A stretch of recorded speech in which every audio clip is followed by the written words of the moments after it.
Mr. Nara, thank you for being with us. Welcome.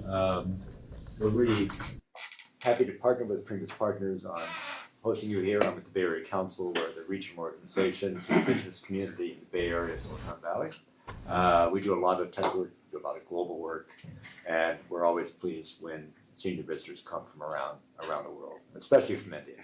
So thanks so much for being here. A lot of this links to the AI mission in India and the AI summit coming up in New Delhi just after the turn of the year. So there's sort of a feed in to that entire process.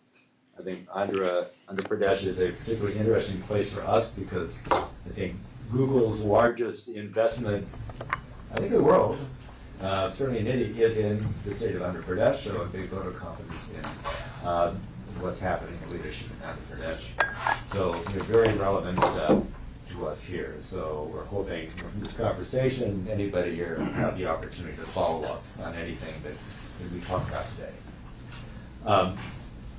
I think we're a pretty intimate group. We can maybe just introduce ourselves briefly, and then we'd love to hear from you.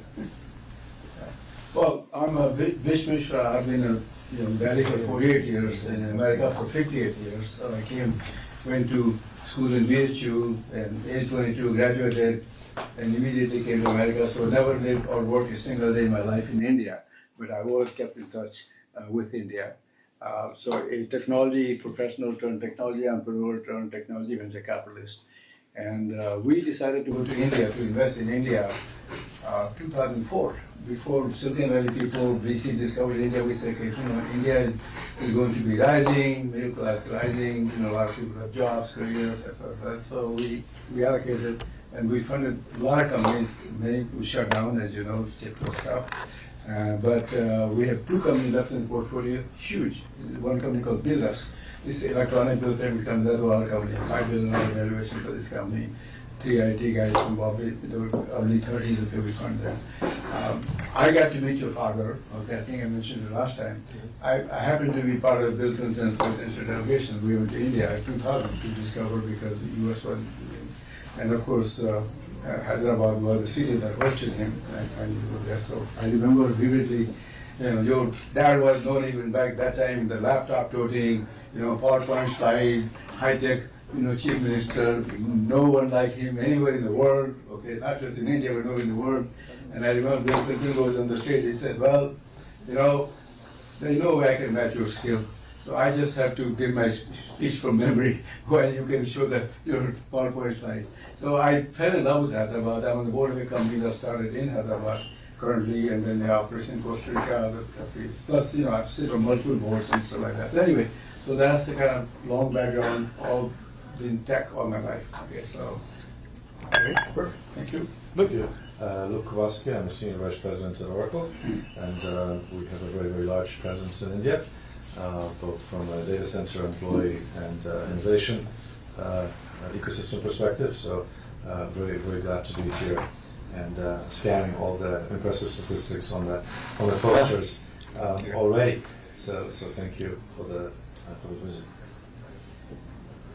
My name is Song Yun. I'm a managing partner of Principal Venture Partners. We invest in early stage AI native companies. I'm on the board of HP, Hewlett-Packard, and MIT. HP has a big presence in India, of course, and I've been running a gaming company. India has been a very important market for our gaming industry, so really glad to be here. Thank you. My name is Benjamin Larson. I'm at AI Safety with the World Economic Forum based in San Francisco, leading work on AI safety when it comes to AI agents and also looking at AGI, where we have a Global Future Council that is looking a bit into the future of that. But very nice to meet you and looking forward to the conversation. Audrey Duet from the World Economic Forum at the Center for AI Excellence. I am head of AI and data innovation. Working with Ben on the latest advances in AI, but also how to use the technology for benefits on climate as well as security and governance. So we have a lot of work on that, and we work closely with India with the Center for AI Excellence over there. Hi, Abhishek. I work with Government of Andhra Pradesh. I had an agency called Andhra Pradesh Industrial Infrastructure Corporation. We are responsible for creation of all the industrial parks, facilitating. We have a land bank of around 2 lakh acres. So that's what we do.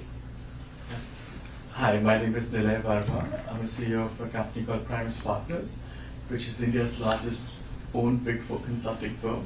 But I've spent about 20 years in Big Four consulting before this. And I think the biggest thing for me in my introduction is I work with the leadership of the government of Andhra Pradesh, which is one of the most progressive. So when you spoke about at that particular point of time, things haven't changed. He's still the chief minister who people look up to, and I guess now he also is supported very well by our honorable minister.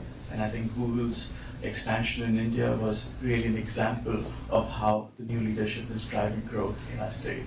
And we're really looking forward for today's conversation because Honorable Minister has always said we need to learn how it's not about just data centers, but how the ecosystem is to be developed. And really looking forward to your inputs and thoughts. So I'm Lokesh Nara. I'm the Minister for Human Resource Development, IT Electronics, Real-Time Governance. So it's three ministries under me. A little bit of my background, I did my bachelor's at Carnegie Mellon, worked at the World Bank for 2 years, again in e-governance. No surprises there, and then 2 years Stanford MBA. I went back to the family business for about 5 years, till my wife, who's also Stanford MBA, decided to come back and kick me out of the business. Ended up in politics. I've been a full-time politician now for almost 13 years. So, I'm in Andhra Pradesh, the state that I represent is one of the youngest states in India. We are about $180 billion economy, aspiring to be a $2.4 trillion economy. That means we need to grow at a CAGR of 15% year on year. And the way we've approached this growth is a clusterization. So we've chosen roughly about 20 subjects or clusters that we believe we should focus on. Automotive, renewable energy, electronics, compressed biogas, ports, aqua, all the way up to, of course, AI, data city, and the whole ecosystem. But what excites me in these clusters is the vertical and horizontal integration. So how do I capture the entire value of the ecosystem? So an example would be is, let's take a mobile phone, right? I mean, what are all the components that go into a mobile phone? And now those components is what I call are the verticals. And who are all the guys who make them? How do we put this together? The horizontal is again my education portfolio. Education, skilling, testing, and certification. So this is the approach that we've taken as a state. So to give you a few numbers out, 9% of Kia's global manufacturing comes out of my state. About 50% of India's air conditioning is made in my state. And with the 3 new deals done, we'll be at 70% in about 24 months. Renewable energy, we are among the top 5 in the country. So now we want to be either 1, if not 2, in the sectors that we operate in. So this is in automotive, drones, space. We're doing this in electronics manufacturing. We're doing this in medical devices, pharma, chemical, IT, of course, IT services, the entire data city. So that's been a very regimented approach in the way we believe that clusters have to be built out, and that's what makes, again, Andhra Pradesh very unique. The other thing is 3 clear reasons why Andhra Pradesh is, with all humility, able to do it better than my peers. One is we have a leadership which is proven. Mr. Naidu is a proven track record. This is his 4th term, but backed by a very young team. 50% of our legislatures are first-timers. 17 out of the 25 ministers are first-timers. So I'm a second-time minister, so I'm actually one of the more senior ones in this cabinet. So that gives you an understanding of the passion and energy that we bring to the table. The second reason is speed of doing business. So what other states cannot deliver and what we deliver is speed, and on a consistent basis. So we track each and every MOU that we do. There's a proper rigorous process around it. Abhishek and his colleague Saikan both had that initiative. Everything is tracked, ensure that the ground there, it's a smooth journey together. Investments over a certain number, get a WhatsApp group, and I'm on the group and I follow up on things. So I'm on close to now 30 groups. And we have a mechanism to follow. And there are a lot of Indian business houses which are diversified. They invest across sectors. So I actually have a briefing document which gets updated on a weekly basis that I send to the promoter of those companies saying, here's the update on your projects, including the Tatas, Adanis, Ambanis of the world, right? That's the way we work. So we bring in tremendous amount of professionalism. Just to give you a few numbers, 16 months from the day I had the first Zoom call with Aditya Mittal, we're going to break ground on India's largest steel plant. 16 months. We finished environmental clearances, the hearings are done, land is being given, R&R is happening. Next month, January, we will break ground. So that's 16 months. The conversation with Google is about 13 months. Because and I agreed 12 months, we took a month more.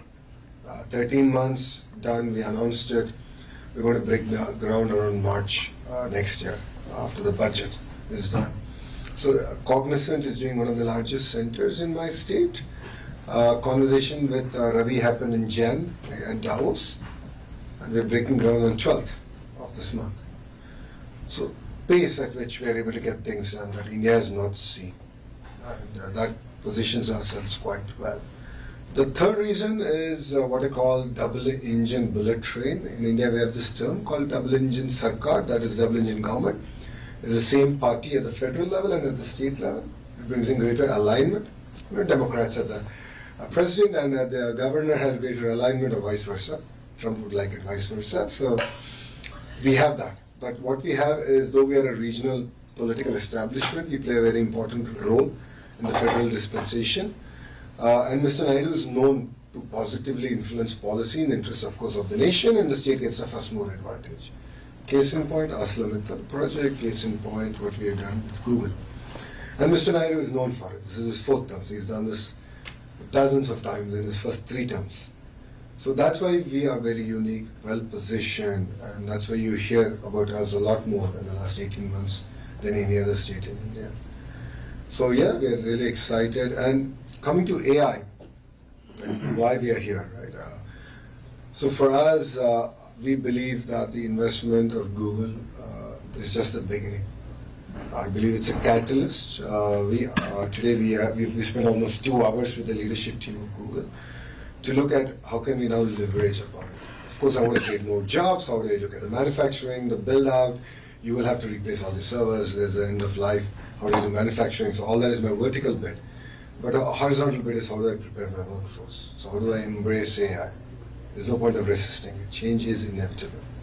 So how do I revamp my curriculum? How do I create cutting edge research happening? This is the kind of approach that we're taking. And my chief minister has this vision of one family, one AI. So can each family member create a use case and how they should use the AI to improve their lives or learn or improve learning outcomes. So think about it from a farmer. Think about it from skill census.